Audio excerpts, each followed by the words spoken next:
Olá, meus amigos, eu espero que todos estejam bem. Quero agradecer muito aos que têm assistido os meus vídeos, aos que têm se inscrito no canal e também a todos aqueles que têm comentado. Se você conhece alguém que se interessa por facas, cutelaria, por favor, indique este vídeo para essa pessoa, né? E assim você vai estar ajudando, estimulando que mais conteúdos sejam postados, né? Hoje eu quero conversar aqui com vocês sobre a tal da geometria de fio. No que ela pode implicar, no que ela vai ajudar, ou até atrapalhar de repente, né?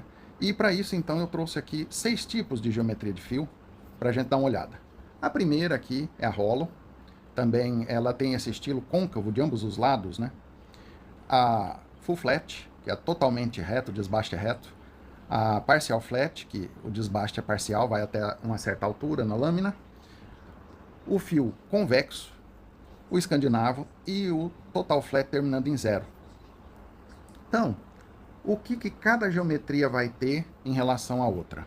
Ou seja, quais são os parâmetros que estão em jogo aqui? Os parâmetros em jogo aqui são 2. É o potencial de corte, se essa faca corta bem, e a resistência na região do corte.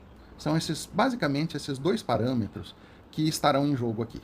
Então você vai perceber, por exemplo, que a geometria convexa, que é aqui número 4, é a que tem maior resistência na região do fio. O que significa isso? É uma geometria indicada, por exemplo, para ferramentas que vão trabalhar com impacto, vão sofrer forças muito grandes. É o caso do machado, algumas machadinhas, podendo ser aplicada até em facões.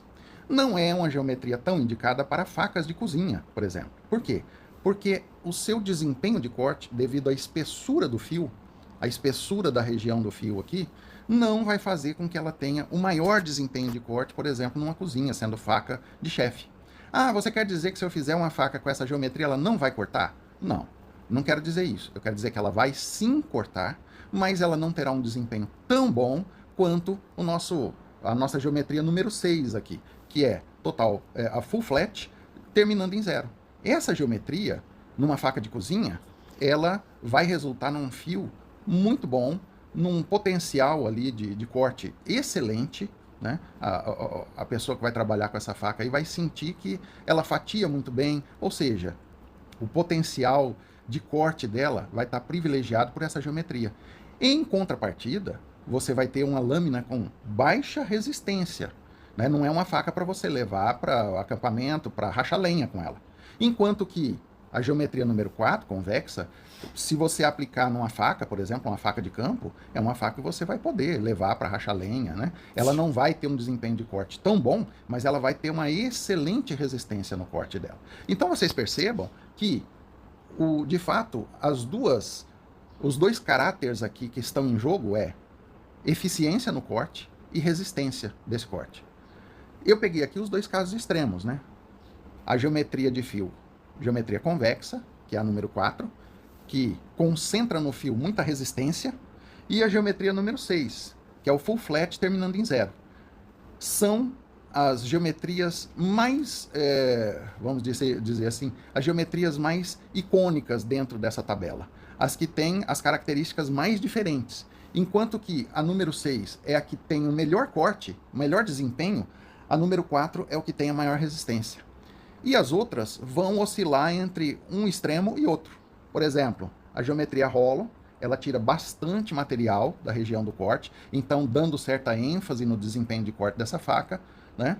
E, ao mesmo tempo, ela faz isso preservando ainda alguma massa dentro dessa lâmina. Então, a geometria que, embora tenha um corte muito bom, precisa ser usada com certo cuidado. Porque se você leva uma geometria dessa a zero, né, terminando ali em zero, você então fragiliza o corte dessa faca. Ah, então você quer dizer que a faca não vai prestar? Não, não é isso. Eu quero dizer que aí você vai destinar uma faca para serviços mais leves. Não é uma faca para você rachar lenha. Aí você tem o full flat. O full flat é um caso onde, se não termina em zero, você pode dosar aí a espessura com a qual você vai terminar esse full flat. Então pode ser uma lâmina que sim, pode ser aplicada para atividade do campo, desde que você não fragilize muito a região aí do desbaste, a região do corte.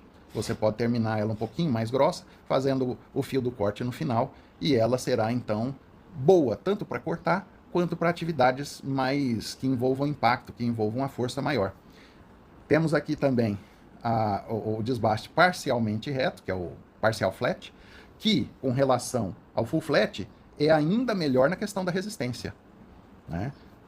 Se uma lâmina tem essa geometria de fio, o seu potencial, o seu desempenho de corte não é tão bom quanto uma full flat terminando em 0, porém ela vai resistir bem, vai resistir bastante pancada. E aqui a gente tem da geometria convexa, né, que eu tinha falado no começo, aonde essa geometria vai ter o seu papel garantido. Por exemplo, no corte de um machado, no corte de uma machadinha, dependendo da espessura, do peso dessa machadinha, né? Até para fazer a afiação de um facão, essa geometria aqui pode ser usada, porque o facão não tem, embora a gente hoje vê pessoas afiando o facão como se fosse uma navalha, o facão não tem que ter necessariamente corte de navalha. Ele tem que ter sim uma geometria adequada para aguentar impacto. E essa geometria convexa aqui pode ser interessante num facão. Depois a gente tem, falando ainda sobre a geometria convexa, num facão, numa machadinha, dependendo se é uma machadinha mais pesada, num machado. Aí vem a geometria escandinava. A geometria escandinava vai ser interessante. Por quê? Porque ela também concentra certa massa ali na região do desbaste. Então, também para facão, também para machadinha, também para, de repente, você afiar um machado usando esta geometria. Vai ser interessante também. Na geometria escandinava, você tem bastante resistência na região do fio e um desempenho de corte já bem menor. Dependendo da espessura dessa lâmina, você tem um desempenho de corte ruim. Então, por isso que precisa pensar bastante na questão da geometria. E, por fim, a gente tem o full flat chegando a 0.